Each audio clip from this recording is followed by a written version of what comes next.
स्वतंत्रता सेनानी परिवार की राजकुमारी बीना सिंह जी, गीता मिश्रा जी, आचार्य जी, अरविंद त्रिपाठी जी और महर्षि वशिष्ठ इंस्टीट्यूट के संजय वशिष्ठ जी, भाई और बहनों, मेरा ये सौभाग्य है कि आज गाय के ऊपर मुझे बोलने का मौका मिला है और महर्षि वशिष्ठ इंस्टीट्यूट जो काम कर रहा है वो सराहनीय है। देखिए, इस देश में मुगल काल में भी गौ हत्या नहीं हुई है।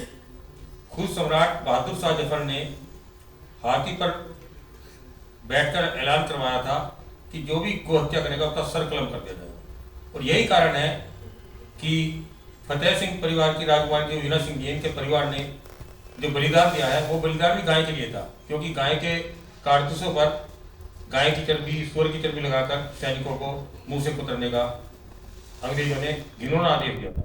उस आदेश के पीछे यही था कि लोग यहाँ गाय के प्रति जो श्रद्धा भावना है वो समाप्त हो और गाय का मांस खाएं। अंग्रेजों के आने के बाद यहाँ गौ हत्या शुरू हुई है।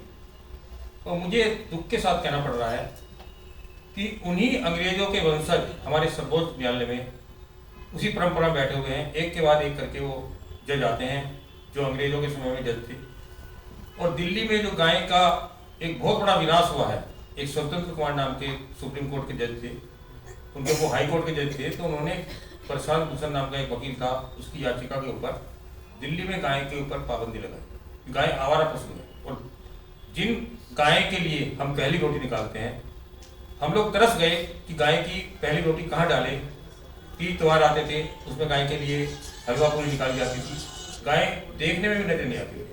मतलब आप देखिए कि ये जज लोग क्या करते हैं, किस तरह से हिंदू धर्म पर लगातार हमला कर रहे हैं। कभी दिवाली के पटाखों पर रोक लगाते हैं, कभी कुछ करते हैं, कभी छठ पूजा पर रोक लगाते हैं। इस तरह से एक एक करके हमारे त्योहारों को नष्ट करने में सुप्रीम कोर्ट के जज लगे हुए हैं। हमने कहा, याचिका लगाई, सरकार को बोला कि गाय मांग क्या रही है तुम्हारा, जो तुम गाय को उठा रहे हो यहाँ से। दिल्ली में 15,000 टन कूड़ा रोज निकल रहा है, जिसमें से 7,000 टन सब्जियों के छिलके हैं, केले के छिलके हैं, तरबूज है, खरबूजों के छिलके हैं, जो गाय के लिए खाने योग्य हैं। और वो गाय हमको दूध देती। मैं देखता था जब मैं छोटा था, हमारी माताजी घर के पीछे खोर बना रखी थी, जो भी हमारे पिताजी, हमारी माताजी जो भी घर में छिलके निकलते थे वो खोर में गाय के लिए डालते थे। आज वो सारा का सारा जो गाय को खाना है वो सब कूड़े में जा रहा है और उसके ऊपर सरकार का अरबों खरबों रुपया खर्च हो रहा है। एक कूड़े का पहाड़ बन गया। कूड़े का पहाड़ बनने के पीछे असली कारण यही है कि गाय का जो खाने का आहार था उसको नष्ट किया गया है। और ये मतलब एक बहुत बड़ी शक्ति ताकतें जो गाय को नष्ट करने में लगी हुई है। आप देखोगा, एक अखलाक कांड हुआ था यही दादरी के पास विशाखा गांव में। हम खुद उस गांव में गए थे, मैं स्वामी ओम जी हम उस गांव में गए थे। तो गांव वाला दिखाया उसके अखलाक के फ्रिज में जो एक बछड़ा था, उसके पैर रखे हुए थे, वो बरामद किए गए थे, तब उसको मारा गया था। मनुस्मृति में गो हत्यारे के लिए एक ही आदेश है कि उसका कत्ल कर दिया जाए, उसको जिंदा रहने का अधिकार नहीं है। ये मनुस्मृति में लिखा हुआ, मैंने खुद मनुस्मृति पढ़ा है कि जो कोई गाय हत्या कर दे उसके लिए प्रायश्चित क्या है। प्रायश्चित में लिखा है कि वो शेरों के जबड़े से गाय को छुड़ाते हुए खुद अपना बलिदान कर दे।